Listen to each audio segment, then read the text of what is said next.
મિત્રો લાસ્ટ લેક્ચરની અંદર આપણે પૃથ્વીની આંતરિક સંરચના વિશે વાત કરતા હતા અને ત્યાંથી હવે આપણે આપણી યાત્રા આગળ વધારીએ અને એક નવો ટોપિક જેનું નામ છે ખડકો. બટ સિલેબસની અંદર તમે જોશો તો જમીનો અને ખડકો એવો ટોપિક છે. જમીનો વિશે તો આપણે ઓલરેડી ગુજરાત અને ભારતમાં ચર્ચા કરી જ ગયા. તો હવે આજનો જે ટોપિક છે એનું નામ છે ખડકો. તો આ ખડકો વિશે આપણે ચર્ચા કરીએ. જો આ ટોપિક બહુ જ ઇઝી છે, રોકડિયા માર્ક્સનો ટોપિક છે અને એક વખત આમાં ખાલી કન્સેપ્ટ સમજી લેશો ને તો ટોપિક જેટલો ઇઝી ટોપિક આખા ભૌતિક ભૂગોળમાં કોઈ નહીં મળે. બિલીવ મી, ખાલી વસ્તુ થોડીક યાદ રાખવી પડશે પણ વાંધો નહીં આવે. પૃથ્વીનો જે ઉપરનો પોપડો છે એ શેનો બનેલો છે? ઘન પદાર્થોનો બનેલો છે. અને આ જે ઘન પદાર્થોનું આવરણ છે એને આપણે શું કીધું આગળની સ્લાઇડમાં? લિથોસ્ફિયર અથવા તો મૃદાવરણ, ઇન્ટરનલ સ્ટ્રક્ચરની અંદર. અને અહીંયા આપણને શું જોવા મળે તો ખડકો. ખડકો શું છે? બેઝિકલી જુદા જુદા દ્રવ્યોના સંયોજનના કારણે જે ખનિજો છે એ બધી ખનિજોના અમુક માત્રાની અંદર બધા ભેગા થઈને જે નક્કર પદાર્થ ધારણ કરે એટલે બીજું કંઈ નહીં, ખડક. દ્રવ્યોનો સંગઠિત જથ્થો એટલે શું? ખડક. ક્લિયર? ખડકો કેટલા પ્રકારના હોય? તો આ જે ખડકો છે એ મેઇનલી 3 કેટેગરીમાં ક્લાસિફાય કરવામાં આવે, 3 વિભાગની અંદર વહેંચવામાં આવે છે. પહેલા જે ખડક છે એને આપણે કહીએ છીએ આગ્નેય ખડક અથવા તો અગ્નિકૃત ખડક. શું કહેવાય છે? આગ્નેય ખડક અથવા તો અગ્નિકૃત ખડકો. જે બીજા ખડક છે એને કહેવાય છે પ્રસ્તર ખડકો અને ત્રીજા જે છે એને આપણે શું કહીએ છીએ? રૂપાંતરિત અથવા તો વિકૃત ખડક. આગ્નેય ખડકને જ આપણે અગ્નિકૃત ખડક પણ કહીએ. ઇંગ્લિશમાં એને શું કહીએ છીએ? ઇગ્નિયસ રોક્સ. પ્રસ્તર ખડકો એને આપણે શું કહીએ છીએ? જળકૃત ખડક પણ કહીએ છીએ અથવા તો ઇંગ્લિશમાં એને સેડિમેન્ટરી રોક્સ પણ કહેવાય છે. રૂપાંતરિત ખડકો અથવા તો એમનું બીજું નામ શું છે? વિકૃત ખડકો અથવા તો મેટામોર્ફિક રોક્સ. ખડકો કહો તો રોક્સ કહેવાનું, ખડક કહો તો રોક કહો, ફરક કંઈ નથી પડતું. રૂપાંતરિત ખડક એ જ વિકૃત ખડક, એ જ મેટામોર્ફિક રોક્સ. જળકૃત ખડક એ જ પ્રસ્તર ખડક, એ જ સેડિમેન્ટરી રોક. અગ્નિકૃત ખડક એ જ આગ્નેય ખડક, એ જ પ્રાથમિક ખડક પણ કહેવાય અને એને જ આપણે ઇગ્નિયસ રોક પણ કહીએ. તો આ જે 3 આપણા ખડકોના ટાઈપ છે એમને એક એક કરીને સમજવાના છે આજના ટોપિકની અંદર. તો સ્ટાર્ટ કરીએ. ફર્સ્ટ છે આપણો ખડક ચક્ર. આ ખડકો ભણતા પહેલાં એમનું લાઈફ સાયકલ શું છે એ સાયકલ સમજવી પડે. યુઝ્યુઅલી વિદ્યાર્થીઓ એક કોમન મિસ્ટેક કરતા હોય, શું કરે કે ભાઈ અગ્નિકૃત, ત્યાંથી બને જળકૃત, જળકૃતમાંથી બને વિકૃત. બસ આ પતી ગયું ખડક ચક્ર. ના, આ સાચું નથી. હકીકતમાં અગ્નિકૃત ખડક જે છે એમાંથી જળકૃત ખડક પણ બની શકે, એમાંથી વિકૃત ખડક પણ બની શકે. જળકૃત ખડક છે એમાંથી ફરીથી અગ્નિકૃત પણ બની શકો, ફરીથી વિકૃત પણ બની શકે અને વિકૃત ખડક સેડિમેન્ટરી પણ બની શકે, ઇગ્નિયસ પણ બની શકે. કોઈ બી બાજુ જઈ શકો તમે. અગ્નિકૃતથી જળકૃત જવાય તો જળકૃતથી અગ્નિકૃત પણ અવાય, અગ્નિકૃતથી વિકૃત જવાય તો અહીંથી આમ પણ અવાય, આમથી આમ અવાય તો આમથી આમ પણ જવાય. સિમ્પલ. એ જ અહીંયા ડાયાગ્રામની અંદર સમજાયું છે. જુઓ, આ ડાયાગ્રામ આપણે આખો ટોપિક સમજી લેશું પછી બહુ ઇઝી સમજ પડશે, પણ અહીંયા જોવાનો ટ્રાય કરો કે ભાઈ પૃથ્વીના પેટાળમાં જે રહેલો મેગ્મા છે એ મેગ્મા ઠંડો પડશે. ઠંડો પડીને શું બનશે? અગ્નિકૃત ખડક. આ અગ્નિકૃત ખડક પર ઘસારો લાગશે, ખવાણ લાગશે નદીઓનો, પાણીનો, હિમનદીનો, પવનનો, વરસાદનો. એના લીધે આ ખડકો શેમાં કન્વર્ટ થશે? બારીક સૂક્ષ્મ કણોમાં, જેને આપણે ઇંગ્લિશમાં કહીએ છીએ સેડિમેન્ટ્સ. પાણી જોડે વહેતા વહેતા સેડિમેન્ટ કશે જશે, ઠલવાશે અને એમનો એક સ્તર બનશે. સ્તરની ઉપર બીજું સ્તર, એની ઉપર ત્રીજું સ્તર, બાય સ્તર બનતા જાય અને એ સ્તર ભેગા થઈને અલ્ટિમેટલી લાખો વર્ષો સુધી એની પર દબાણ અને હીટ લાગે એટલે સ્તર બધા જોડાઈને શું બનાવી દે? પ્રસ્તર ખડક, જેને કહીએ આપણે સેડિમેન્ટમાંથી બનેલો એટલે સેડિમેન્ટરી રોક.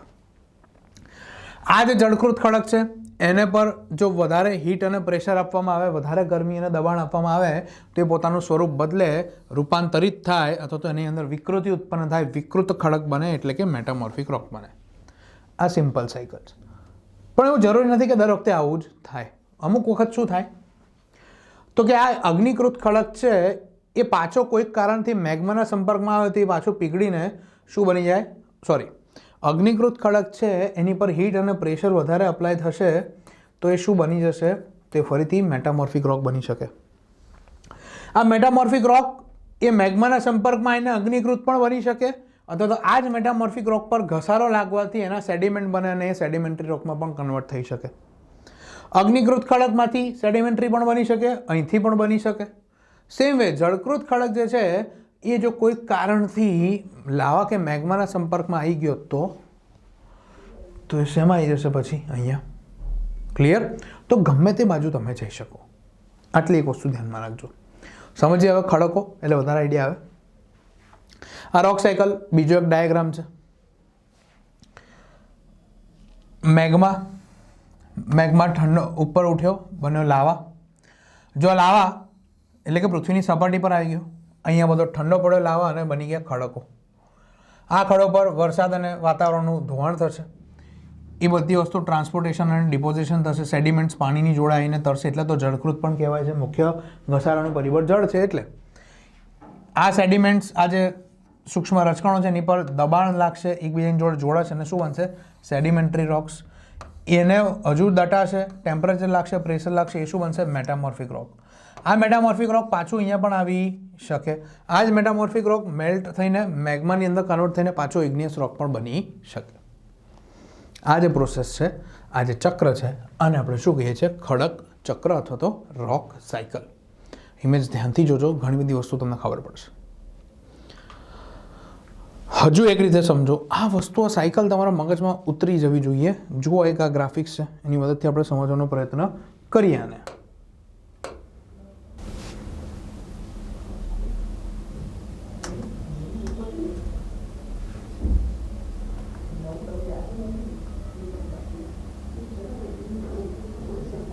જુઓ, અહીંયા શું થાય છે? જે મેગ્મા છે એ જ્વાળામુખી વાટે બહાર આવે છે. આ લાવા પથરાયો, લાવા ઠંડો થયો એટલે બન્યો ઇગ્નિયસ રોક્સ. આ ઇગ્નિયસ રોક પર વરસાદનો, વાતાવરણનો ઘસારો લાગ્યો, એના લીધે એના સેડિમેન્ટ્સ બન્યા.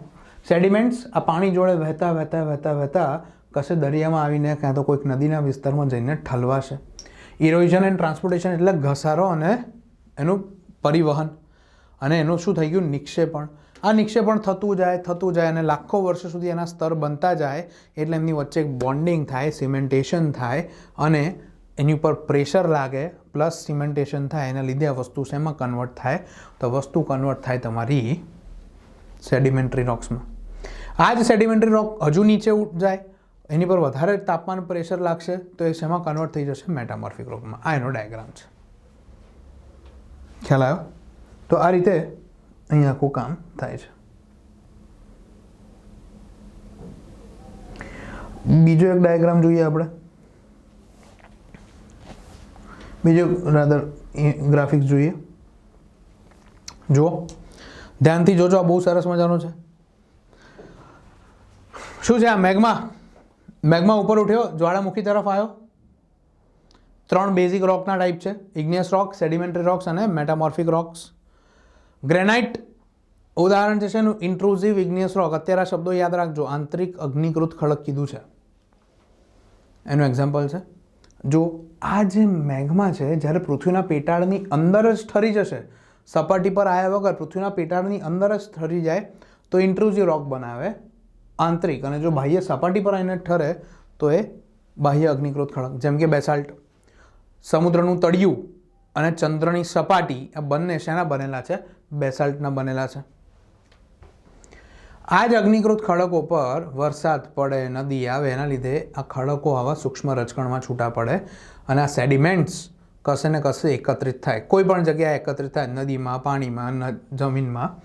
અને આ સેડિમેન્ટ્સના સ્તર બનતા જાય. અલ્ટિમેટલી એ શેમાં કન્વર્ટ થઈ જાય? સેડિમેન્ટરી રોક્સમાં. જેમ કે સેન્ડસ્ટોન અને લાઇમસ્ટોન, ચૂનાનો પથ્થર એનું ઉદાહરણ છે. અમુક વખત શું થાય તો જીવાશ્મ, તમે અમુક વખત જોયું માછલીનો હાડપિંજર મળે, જીવડા મળે પથ્થરોમાંથી. કેવી રીતે? તો અહીંયા જે સ્તરમાં કશે માછલી બી જઈને પડી હોય અને ઉપર નવા સ્તર બનતા જાય તો માછલી ત્યાંની ત્યાં રહે, મરેલી માછલી. તો એના સેડિમેન્ટ્સ આવા જોવા મળે. જુઓ, આવું ઘણી બધી જગ્યાએ મળ્યું છે. પૃથ્વીની જે પ્લેટો છે એકબીજાની ઉપર આપણે એસ્થેનોસ્ફિયર પર તરીએ છીએ લિથોસ્ફિયરના ભાગરૂપે. તો આ તરતા આપણે ફરતા હોઈએ તો આ જે રોક્સ છે એ નીચે કશે ને કશે શું થાય તો જ્યારે બે પ્લેટનું કન્વર્ઝન થાય અથવા તો બે પ્લેટો નજીક આવે ત્યારે દબાણ અને તાપમાનના કારણે એનું મેટામોર્ફિઝમ થાય અને શું બને? Metamorphic rocks. ક્લિયર? સમજ પડે છે? આ રીતે ખડકોનું ચક્ર આખું આપણને જોવા મળે. આ રીતે આપણી લાઈફ સાયકલ જોવા મળે છે. કોની? ખડકો. આશા રાખું છું તમને ખબર પડી હશે. જઈએ આગળ. ધ્યાન આપો. છે અગ્નિકૃત ખડક અથવા તો આગ્નેય ખડકો. શેના બનેલા છે અગ્નિકૃત ખડકો? તો અત્યાર સુધી આપણે ઘણી બધી વખત વાત કરી કે એનું નિર્માણ એનું જે નિર્માણ છે અગ્નિકૃત ખડકોનું એ જ્વાળામુખીના મેગ્માના અલગ અલગ ઊંચાઈએ ઠરવાના કારણે થયેલું છે. સૌથી પહેલાં આ ખડકો બન્યા છે પૃથ્વી પર, એટલે આ ખડકોને શું કહેવાય છે? પ્રાથમિક ખડકો પણ કહેવાય. હવે સમજો, કોમન સેન્સ, કે જો જ્વાળામુખીમાંથી બન્યા હોય એટલે કે મેગ્મા અથવા તો લાવાના ઠરવાથી બન્યા હોય તો લાવા અથવા તો મેગ્મા જેટલી ગરમ વસ્તુ છે તો એમાં કોઈના અશ્મિ ટકી શકવાના, કોઈની ડેડ બોડી અંદર પ્રિઝર્વ થઈ શકે? ના થઈ શકે. પરિણામે આ જે ખડકો છે એની અંદર આપણને કોઈ પણ જીવાશ્મ કદી જોવા મળતા નથી. અહીંયાથી આપણને ખનિજ તેલ, કોલસો કંઈ મળવાની શક્યતાઓ નથી જ્યાં બી અગ્નિકૃત ખડક હોય ત્યાં. આ અગ્નિકૃત ખડક જે છે એના બે પ્રકાર છે. એક છે ઇન્ટ્રુઝિવ ઇગ્નિયસ રોક્સ, જેને આપણે કહીએ છીએ આંતરિક અગ્નિકૃત ખડકો, અને બીજા છે બાહ્ય અગ્નિકૃત ખડકો. સમજો.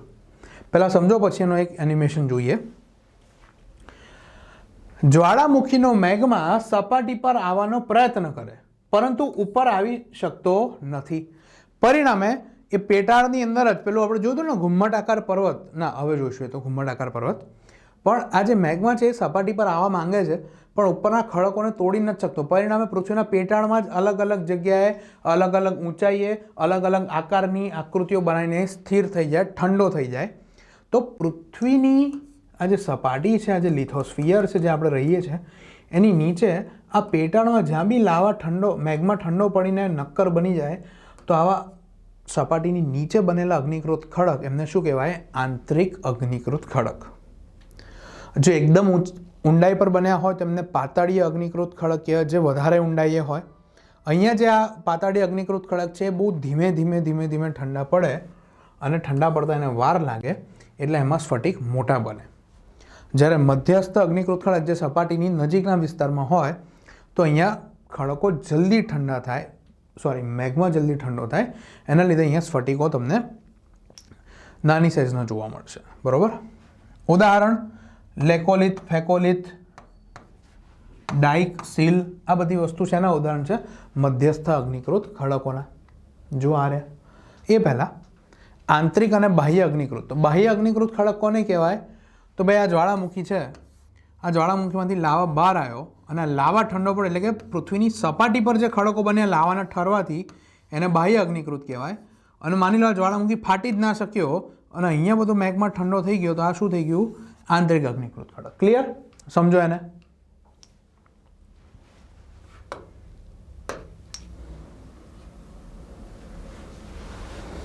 જો ડાયાગ્રામ. આ લાવા બહાર નીકળી રહ્યો છે, વોલ્કેનિક ઇરપ્શન થઈ રહ્યું છે, જ્વાળામુખી તમારો ફાટી રહ્યો છે અને આ જે બહાર નીકળ્યું એ મેગ્મા જે હવે બહાર આવીને હવે કયા નામથી ઓળખાય છે? લાવા તરીકે. આ લાવા અહીંયા ડિસ્ક્રિપ્શન બીજું ચાલી રહ્યું છે એટલે અહીંયા મેગ્મા લખાઈને આવ્યું. આ જે લાવા છે એ પૃથ્વીની સપાટી પર પથરાશે. આ સપાટી પર ફેલાયો પણ વાતાવરણના સંપર્કમાં આવવાના કારણે આ શું થશે? તો આ લાવા ઠંડો પડશે. લાવા ઠંડો પડી ગયો, હજુ હવે પડશે, અને આ લાવા ઠંડો પડીને પથ્થર જેવું સ્વરૂપ ધારણ કરે. અને આ પથ્થર એટલે બીજું કંઈ નહીં, શું? બાહ્ય અગ્નિકૃત ખડક, કે જે પૃથ્વીના પેટાળની બહાર છે. એટલે એક્સટ્રુઝિવ એટલે બાહ્ય અગ્નિકૃત, ઇન્ટ્રુઝિવ એટલે આંતરિક અગ્નિકૃત. તો આ રીતે લાવાના ઠંડા પડવાથી બનેલા ખડક એને આપણે શું કહીએ? બાહ્ય અગ્નિકૃત ખડક. આંતરિક અગ્નિકૃત ખડક કોને કહેવાય? જુઓ તો આ મેગ્મા છે એ ઉપર બહાર આવવા માટે મથે છે પણ અહીંયા ભૂકવચ તોડીને બહાર નથી આવી શકતો. પરિણામે આ જે મેગ્મા છે અહીંયા ઠંડો પડી ગયો, અહીંયા જઈને ઠંડો પડી ગયો, અહીંયા જઈને ઠંડો પડી ગયો, અહીંયા છત્રી જેવો આકાર બનાવી દીધો, અહીંયા કંઈક ગોળ આકાર બનાવી દીધો, પણ આ જ્વાળામુખી ફાટવાની જગ્યાએ મેઘમાં અહીંયા જ બધો આવીને જામી ગયો અને અહીંયા જ આ બધા આકારના પથ્થરો બની ગયા. તો આ જે ખડકો છે આમને શું કહેવાય? આંતરિક અગ્નિકૃત ખડકો. શું કહીશું આને આપણે? આંતરિક અગ્નિકૃત ખડકો, એટલે કે ઇન્ટ્રુઝિવ ઇગ્નિયસ રોક્સ. જો ઠંડા પડી ગયા એવું બતાવે છે, ખબર પડી? તો આ એક્સટ્રુઝિવ, પહેલા ઇન્ટ્રુઝિવ. બાહ્ય અગ્નિકૃત ખડકો અને આંતરિક અગ્નિકૃત ખડકો, એમનો ડિફરન્સ કંઈક આવો છે. સમજાય છે? બરોબર છે? બહુ ઇઝી છે જોયા પછી. હોય, ચલો આગળ જઈએ. આ જે અગ્નિકૃત ખડક છે એમના આકારના આધારે એમને અલગ અલગ નામ છે. જેમ કે જે સૌથી નીચેનો એરિયા છે, જે બેઝમાં છે, એને આપણે શું કહીશું? સોરી, એને આપણે કહીશું બેથોલિથ. આ શું છે આપણો? બેથોલિથ.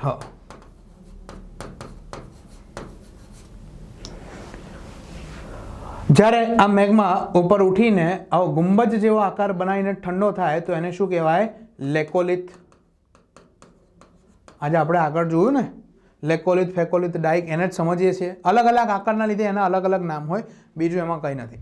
અમુક વાર શું થાય તો ઉપર નીચે એવું આ આકારમાં જ્યારે મેઘમાં સેવ થાય અથવા તો સ્ટોર થાય તો એને શું કહેવાય? ફેકોલિથ. આવી હોરિઝોન્ટલ ઓલમોસ્ટ જે શાખા બને એને આપણે કહીએ ડાઇક. યાદ કરો, ડાઇક સૌરાષ્ટ્રના ઉચ્ચ પ્રદેશમાં આપણે જોઈતી, અને આપણે શું કહીએ છીએ? ડાઇક. આડી જે હોય એને આપણે શું કહીએ છીએ? સીલ, જે વધારે ઊંડાઈ પર હોય. આવા બધા લેન્ડફોર્મ્સ અંદર બને.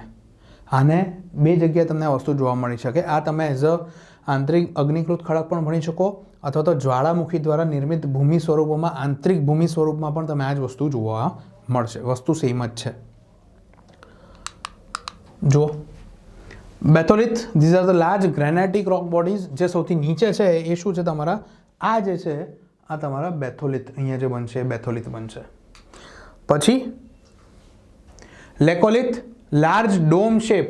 જો ડોમ શેપ હતો અહીંયા, આ શું છે તમારા? લેકોલિથ.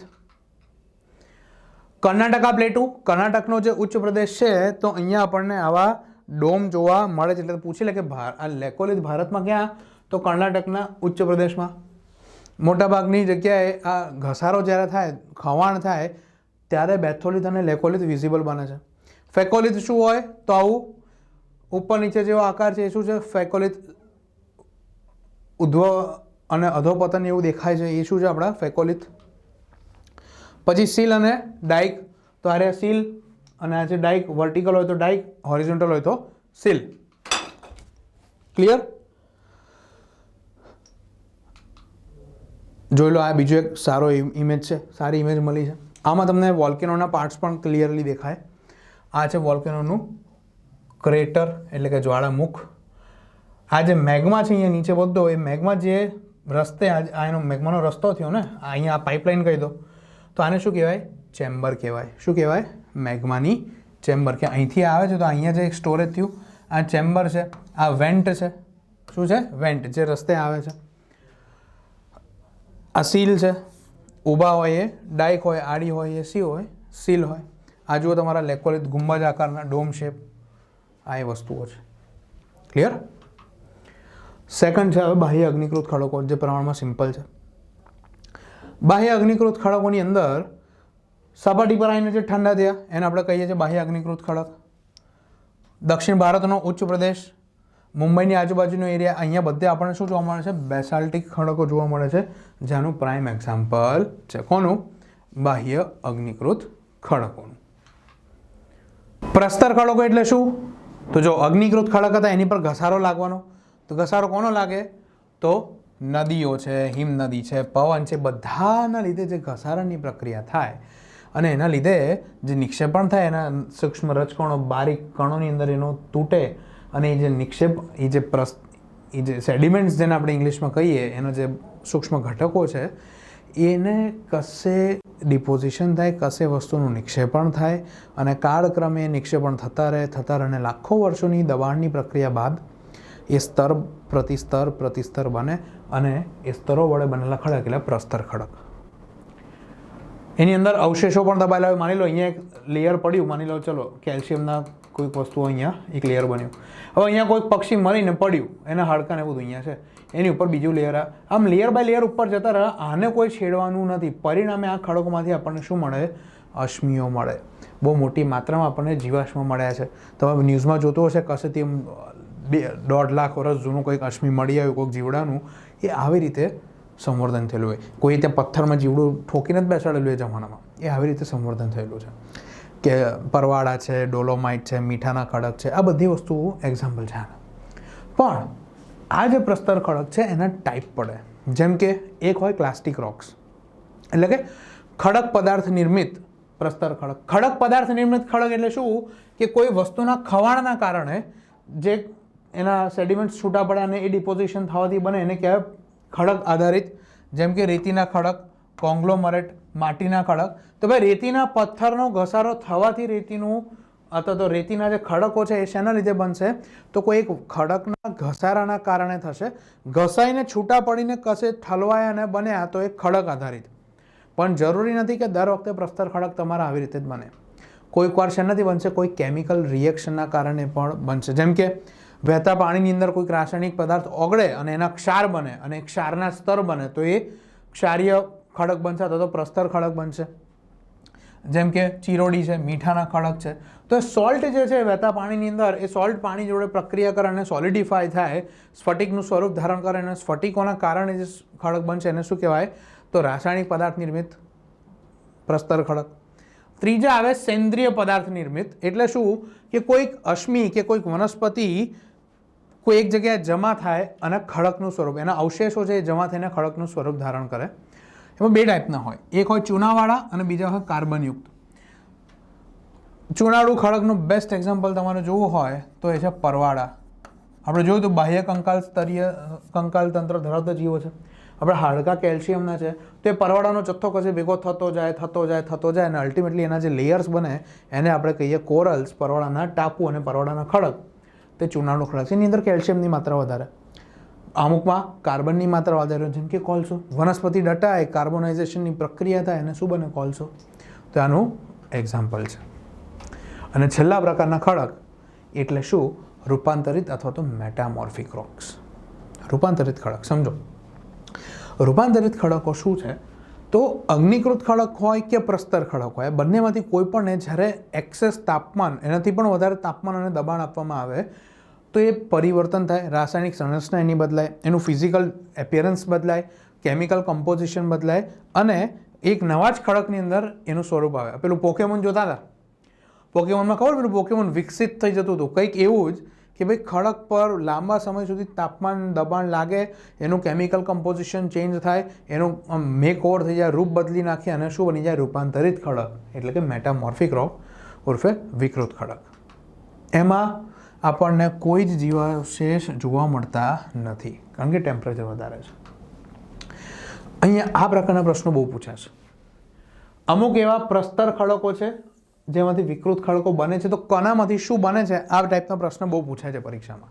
તો જુઓ, માટી અથવા તો ઇંગ્લિશમાં એને શેલ કહેવાય, એમાંથી શું બને? સ્લેટ. આ બધા વિકૃત ખડક છે. જે આ તરફ છે બધા શું છે? વિકૃત ખડકો છે. આ તરફ છે બધા પ્રસ્તર ખડકો છે. તો કોનામાંથી શું બને? ચૂનાના ખડક, એમાંથી શું બને? માર્બલ, આરસ પહાણ.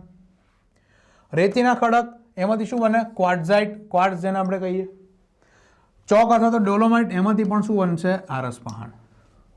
તો આ પ્રસ્તર છે, આની પર ટેમ્પરેચર અને પ્રેશર અપ્લાય થશે તો વર્ષોની પ્રક્રિયા બાદ એ કન્વર્ટ થઈ જશે મેટામોર્ફિકમાં. કયા? આ અગ્નિકૃતમાંથી મેટામોર્ફિક બને ડાયરેક્ટલી? હા બને. જુઓ, બેસાલ્ટમાંથી શું બને? હોર્નબ્લેન્ડ અથવા તો શિસ્ટ. ગ્રેનાઇટમાંથી શું બને? નીસ. આનું સ્પેલિંગ છે GNEISS. એનું ઇમેજ આપણે પાછળ જોવાનું છે. જે શેમાંથી બનશે? ગ્રેનાઇટમાંથી. ગ્રેબોમાંથી શું બનશે? સર્પેન્ટાઇન. ગ્રેબોમાંથી શું બને છે? સર્પેન્ટાઇન. જો આ ગ્રેનાઇટ, ગ્રેનાઇટમાંથી શું બને? નીસ. આ રહ્યું, ગ્રેનાઇટમાંથી શું બને? નીસ. ખ્યાલ આવે છે? આ જે ફર્સ્ટ રો છે આ આઈ લખ્યું છે દેટ મીન્સ કે આ એક અગ્નિકૃત ખડકો છે. એમ એટલે મેટામોર્ફિક અને એસ એટલે સેડિમેન્ટરી. ફક્ત તમારા નોલેજ માટે છે. આ જે છે ગ્રેનાઇટ છે, આ ગેબ્રો છે, આ બેસલ્ટ છે. પૂછે ગેબ્રો કયા પ્રકારનો ખડક છે? અગ્નિકૃત. જો આ ખડકોના નામ એટલે કરાવું છું કે પરીક્ષામાં બેઠા એમસીક્યુ પૂછે કે શેલ એ કયા પ્રકારનો ખડક છે? તો સેડિમેન્ટરી, પ્રસ્તર ખડક. શિષ્ટ મેટામોર્ફિક. જુઓ આ શિષ્ટ આવ્યું ને, શું છે? મેટામોર્ફિક રોકનું ઉદાહરણ છે. નીસ શું છે? મેટામોર્ફિક રોક છે. એમ્ફીબોલાઇટ, એમ્ફીબોલાઇટ પણ શું છે? વિકૃત ખડક છે. ચૂનાનો પથ્થર પ્રસ્તર ખડક છે. શેલ પ્રસ્તર ખડક છે. આ શું છે? સેન્ડસ્ટોન પ્રસ્તર ખડક છે. જો જોયું ને આપણે શેલ એ જ છે અહીંયા. તો એક્ઝામ્પલ છે. મેં તમને પેલા ખનિજના લેક્ચરમાં કીધું હશે કે અબરખ વખતે કે આપણે બાયોટાઇટ અબરખની ઇમેજ જોઈશું. આ બાયોટાઇટનો ખડક આવો આવે. આની અંદરથી હવે આવામાં એક્સટ્રેક્ટ કરે પછી એનું શુદ્ધિકરણ કરે એટલા માટે પ્રક્રિયા થોડી ખર્ચાળ બને. બાયોટાઇટ છે. આ બીજા થોડાક રોક છે. ગ્રેનાઇટ તો જોયું આપણે, સ્કોરિયા છે, પ્યુમાઇસ છે, ઓબ્સિડિયન છે. આ બધું શું છે? અગ્નિકૃત. જો આ ટેબલ ખાલી ફોટા જોવાના નથી. તમે શું કરજો, એક નોટની અંદર અગ્નિકૃત ખડકોના ઉદાહરણ કયા? તો ઓબ્સિડિયન, પ્યુમાઇસ, સ્કોરિયા. પછી આ બાજુ આપણે કયા જોયા અગ્નિકૃતમાં? Granite, ગેબ્રો, basalt. બરાબર, તે બધાના લખી લેજો. આ જો ગેબ્રોની અહીંયા વાત કરી, ગ્રેબો એ આ રહ્યો. બરાબર, તો આ યાદી બનાવતા જજો. સેડિમેન્ટરીના એક્ઝામ્પલ સેન્ડસ્ટોન, લાઇમસ્ટોન, શેલ, કોંગ્લોમરેટ અને જીપ્સમ. મેટામોર્ફિકના માર્બલ, સ્લેટ, ક્વાર્ટઝાઇટ અને નીસ. ડાયોરાઇટ પણ એક અગ્નિકૃત ખડક છે. ફેલ્સાઇટ છે, બેસાલ્ટ છે, ઓબ્સિડિયન છે. આ બધા શું છે? અગ્નિકૃત ખડકો છે. કોંગ્લોમરેટ, સેન્ડસ્ટોન, શેલ, લાઇમસ્ટોન, ડોલોમાઇટ એ બધા સેડિમેન્ટરી રોક્સ છે. અને સ્લેટ, શિસ્ટ, સર્પેન્ટાઇન. જો સર્પેન્ટાઇન એક વખત પૂછાયેલું છે પરીક્ષામાં. સર્પેન્ટાઇન કયા પ્રકારનું ખડક છે? તો મેટામોર્ફિક રોક છે, વિકૃત ખડક છે. ક્વાર્ટઝ અને માર્બલ. મોસ્ટ ઇમ્પોર્ટન્ટ વસ્તુ અહીંયા છે. અગ્નિકૃત કાં તો સેડિમેન્ટરી રોકને પ્રેશર અને હીટ આપવાથી એ મેટામોર્ફિકમાં કન્વર્ટ થાય. તો ગ્રેનાઇટ પર દબાણ લાગશે તેના લીધે ગ્રેનાઇટ શેમાં કન્વર્ટ થશે? નીસમાં. ક્લે અથવા તો શેલ, માટી અથવા તો રેતી પર દબાણ લાગશે, શેમાં કન્વર્ટ થશે? શિસ્ટમાં. સેન્ડસ્ટોનને ગરમી આપવામાં આવશે, એ શેમાં કન્વર્ટ થશે? ક્વાર્ટઝાઇટમાં. ક્લે અથવા શેલ, રેતી અથવા માટીને હીટ અપાય તો એ સ્લેટનું શું થશે? ફાઇલાઇટ બનશે. સ્લેટનું રૂપાંતર શેમાં થશે? ફાઇલાઇટનું. કોલને હીટ અપાશે તો એ શેમાં બનશે? એન્થ્રેસાઇટ. એન્થ્રેસાઇટને હીટ આપો તો ગ્રેફાઇટ અથવા તો એનાથી બી આગળ જશો તો અહીંયા તમને શું જોવા મળશે?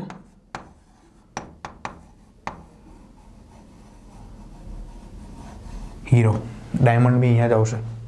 અને લાઇમસ્ટોન, ચૂનાના પથ્થર, એને હીટ મળશે, એ શેમાં કન્વર્ટ થશે? માર્બલની અંદર. તો આટલા જે આપણા મેઇન ખડકોના પ્રકારો અને એના ઉદાહરણ છે. આ ટોપિકમાંથી ઉદાહરણ મુખ્ય પૂછાશે. બાકી એક બે ફેક્ટ જે આપણે આગળ વ્યાખ્યામાં જોઈ એની અંદરથી સામાન્ય રીતે આપણને પ્રશ્ન જોવા મળતા હોય છે. ક્લિયર? તો આજનો લેક્ચર અહીંયા સુધી રાખીએ. નેક્સ્ટ લેક્ચરની અંદર પર્વતોના પ્રકારો, ઉચ્ચ પ્રદેશોના પ્રકારો, મેદાનોના પ્રકારો એ ટોપિકની ચર્ચા કરશું. ત્યાં સુધી રિવિઝન કરતા રહો અને આની નોટ્સ ખાસ બનાવી લેજો કે કયા ટાઈપના રોકના નામ ઉદાહરણ સાથે પરીક્ષામાં કામ આવશે. ઓકે, તો મળીએ ત્યારે નેક્સ્ટ વિડીયોની અંદર. Thank you so much.